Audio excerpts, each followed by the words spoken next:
हैन दसैँ हो कि दशा लागेको मलाई भनेर चाहिँ एउटा गीत पनि छ। हात्ती दिने हो कि बाघ दिने हो कि छोरा मान्छे छोरी मान्छे तथा श्रीमान श्रीमती सबैजनाले रमाइलो गर्न सक्ने एउटा माहौल चाहिँ बन्नुपर्छ। खुसीहरू पनि दसैँलाई साँच्दै गर्दाखेरि अथवा दसैँ दसैँ दसैँ भनेर कुर्दाखेरि ओहो दसैँमा केक काने होला भने केही पनि भएन भनेर ऋणै लिएर होस् अथवा चोरेर किन्न होस्, पैसा खर्च गर्नु, पैसा देखाउन गएको होइन, सो अफ गर्न होइन, ड्रेस देखाउन होइन, एकदमै म्याक्सिमम खर्च गर्ने, दिनदिनै खसी काट्ने, त्यो गर्ने होइन, बोका काट्ने, एउटा खालको सोचाइमै परिवर्तन ल्याउनुपर्छ जस्तो लाग्छ मलाई।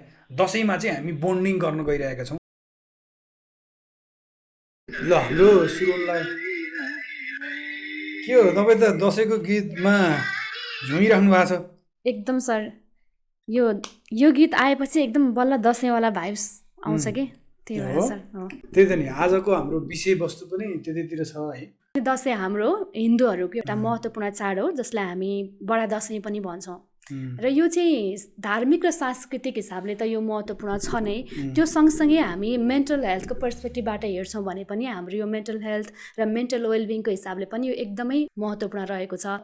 हाम्रोमा दसैँ भन्ने बित्तिकै कस्तो कल्चर छ त भन्दाखेरि धेरै समयदेखि सँगै भेट नभएका परिवारका सदस्यहरू जो विदेशमा हुनुहुन्छ, विदेशदेखि आउनको लागि पनि सकेसम्म यही समयमा आउनको लागि प्लान गर्ने, र नेपालमै भएर पनि भेटघाट नभएका आफन्तहरू वर्षभरि भेट भएको छैन भनेदेखि पनि एकैपटक भेट हुने एउटा माहौल क्रिएट हुन्छ होइन। आपसी पारिवारिक सम्बन्धहरू आत्मीयता बढाउने खालको पर्वको रूपमा हामी यसलाई लिन्छौँ। त्यो चाहिँ राम्रो पक्ष भयो होइन। दसैँका केही नराम्रा पाटाहरू पनि छन् होइन, जस्तो कि देखासिकी गर्ने होइन, त्यो मात्र नभएर दसैँको लागि ऋण लिने होइन, खसी चाहियो, नयाँ लुगा चाहियो होइन, अनि एकदमै धेरै खर्च गर्नुपर्नेदेखि लिएर इभन दसैँमा टिका लाउँदा पनि पैसा कसले धेरै दिने, दक्षिणा चाहिँ कसले दिने होइन, हात्ती दिने हो कि बाघ दिने हो कि भन्ने कुरा हुन्छ। सो त्यही भएर कहिले कहीँ चाहिँ अब दसैँ हो कि दशा हो भन्ने हुन्छ नि त होइन, दसैँ हो कि दशा लागेको मलाई भनेर चाहिँ एउटा गीत पनि छ। सो आई थिङ्क त्यो पक्ष पनि हेर्नुपर्छ जस्तो लाग्छ मलाई। दसैँ भनेर हेर्दाखेरि चाहिँ राम्रो पक्ष त अवश्य पनि छन्, तर यो सँगसँगै चाहिँ नराम्रो पक्षहरू पनि हाम्रो संस्कृतिले बोकेका होइन, यी कुराहरू चाहिँ छन्। पक्कै पनि हामीले कसरी हुन्छ नराम्रो पक्षलाई कम गर्दै हटाउँदै लैजाने र यसको सकारात्मक पाटोमा चाहिँ बढी फोकस गर्नेतिर लाग्नुपर्छ जस्तो लाग्छ मलाई पनि।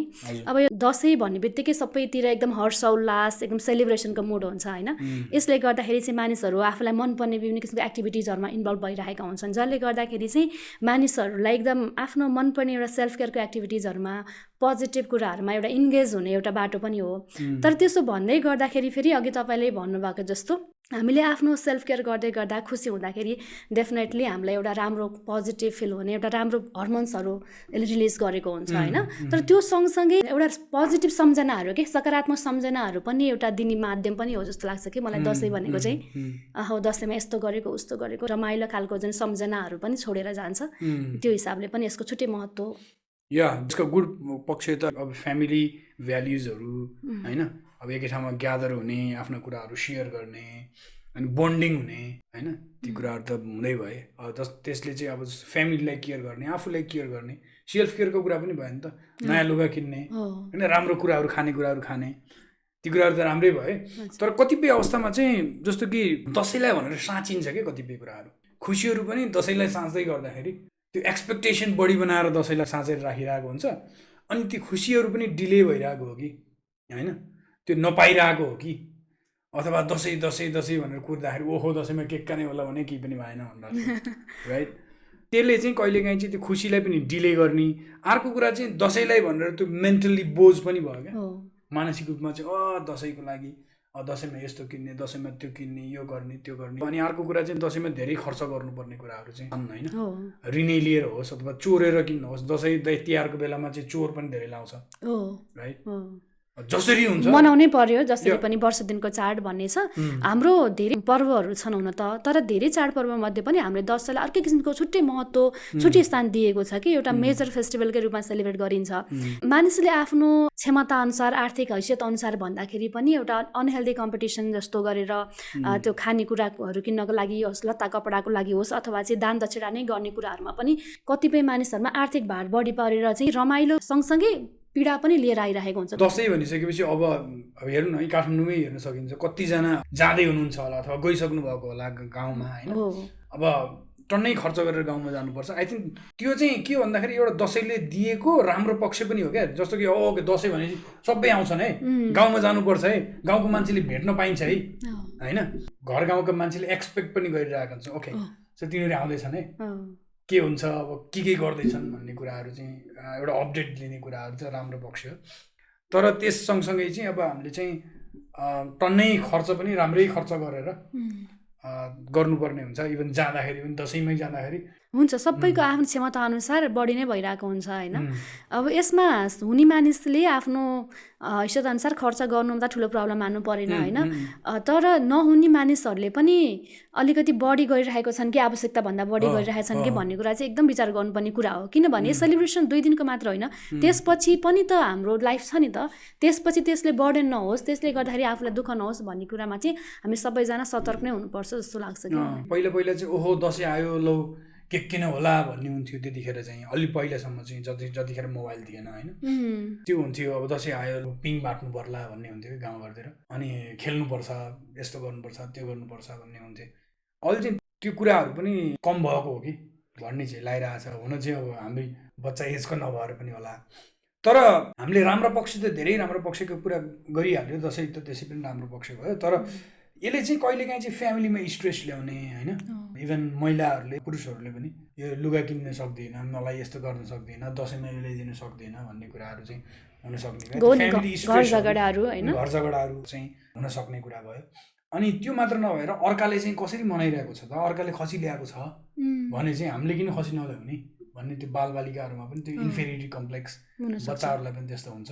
इभन घरकै मान्छेलाई पनि जुनले चाहिँ घर व्यवहार सम्हालिरहेको छ त्यो मान्छेलाई पनि त्यस्तो खालको इन्फेरिटी कम्प्लेक्स चाहिँ हुन सक्ने भयो। तपाईँ त वेल अफ हुनुहुन्छ, तपाईँले गरिराख्नु भएको छ, तर त्यो तपाईँले गर्दै गरेको कुराले चाहिँ अर्कोलाई कस्तो फिल भइरहेको छ त, त्यो पनि हुन्छ जस्तो लाग्छ।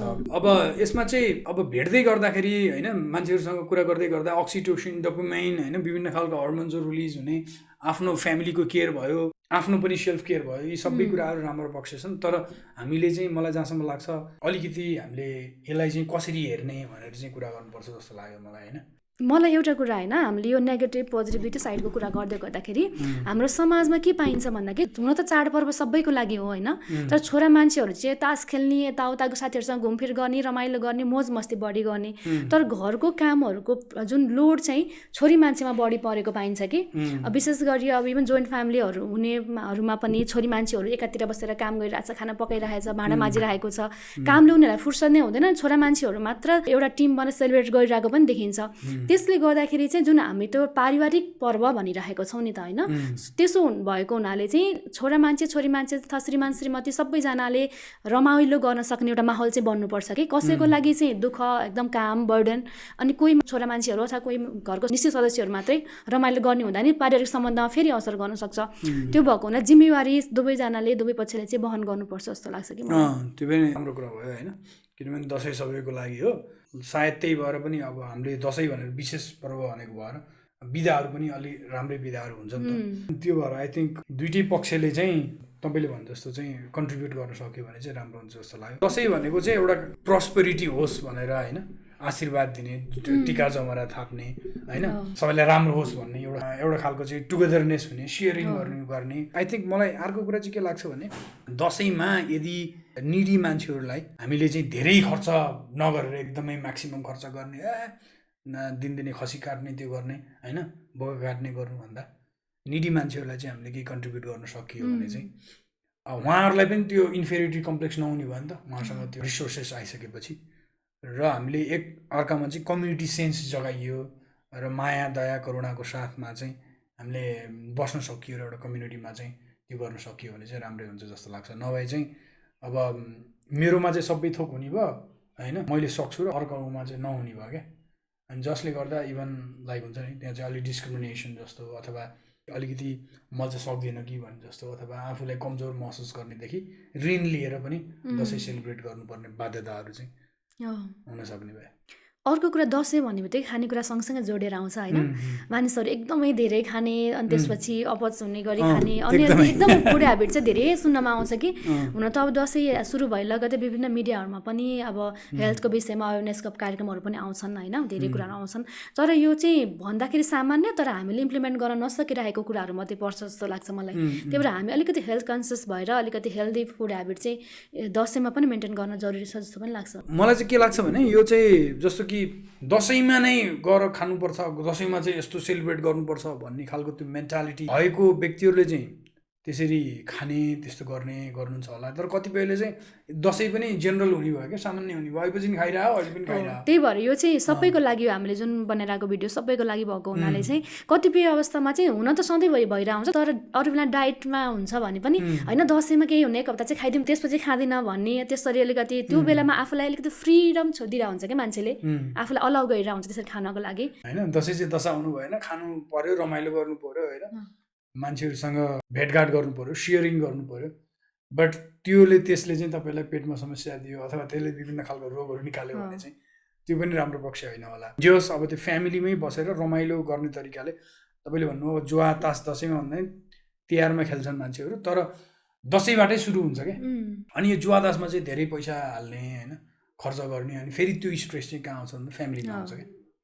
अनि त्यो भएर त्यो पनि अलिकति विचार गर्नुपर्छ जस्तो लाग्छ। दसैँ आइसकेको छ होइन, दसैँका राम्रा सकारात्मक पक्षहरू एकदमै धेरै छन्। हामीले चाहिँ सकारात्मक पक्षलाई लिने र त्यससँग जोडेर आएका नकारात्मक पक्षहरूलाई चाहिँ छोड्दै जाने र हाम्रो आफ्नो जुन मौलिक संस्कृतिलाई जोगाउने एउटा सेलिब्रेसनको रूपमा एउटा पारिवारिक उत्सवको रूपमा चाहिँ हामी सबैले दसैँ मनाउनु पर्छ जस्तो लाग्छ। र यो दसैँ मनाउँदै गर्दाखेरि हामीले आफ्नो स्वास्थ्यलाई, हाम्रो आफ्नो आर्थिक क्षमतालाई, हाम्रो मानसिक स्वास्थ्यलाई, पारिवारिक सम्बन्धलाई सबै कुरालाई ध्यानमा राखेर होइन रातो टिका र जमरा सहित एकदम उत्सवमय होस् दसैँ चाहिँ हामी सबैको लागि, र दसैँ जस्तै होस्, रमाइलो होस्, कसैको लागि पनि दशा नहोस् भन्नेतिर चाहिँ हामीले ध्यान दिनुपर्छ जस्तो लाग्छ। दसैँ चाहिँ तपाईँको लागि कम्पिटिसनले म यति खतरा सेलिब्रेट गर्छु भनेर चाहिँ भन्दाखेरि तपाईँलाई पनि फाइदा हुँदैन होला। जस आफूलाई पनि राम्रो हुने गरी र दसैँलाई दशा नबनाइकन र एकअर्कालाई सपोर्ट गर्ने कल्चरहरू विकास गरेर एकअर्काको कुराहरू सुन्ने, अब गेमहरू खेल्दाखेरि पनि फ्यामिलीसँगै बसेर खेल्ने होइन, अनि त्यसो गर्दा फ्यामिली बन्डिङदेखि फ्यामिली टाइमदेखि होइन रिलेटिभ्सहरूसँग पनि त्यसरी एउटा खालको सोचाइमै परिवर्तन ल्याउनुपर्छ जस्तो लाग्छ मलाई। दसैँमा चाहिँ हामी बन्डिङ गर्न गइरहेका छौँ, पैसा खर्च गर्नु, पैसा देखाउन गएको होइन, सो अफ गर्न होइन, ड्रेस देखाउन होइन, एउटा चाहिँ एकअर्काको बारेमा अरू बढी जोडिनको लागि, मनहरू जोडाउनको लागि सेलिब्रेट गर्दैछौँ भन्ने सोचौँ र माया दया करुणाले चाहिँ हामीले दसैँलाई सेलिब्रेट गऱ्यौँ भने र एकअर्कालाई भाइचाराको हिसाबले चाहिँ दसैँ सेलिब्रेट गऱ्यौँ भने राम्रै हुन्छ। सो यसका चाहिँ मानसिक स्वास्थ्यमा राम्रै असर परोस्। दसैँको यहाँहरूलाई धेरै धेरै शुभकामना र राम्रोसँग टिका जमरा लगाउनु होला। धन्यवाद। Happy Dashain. Bye, happy Dashain.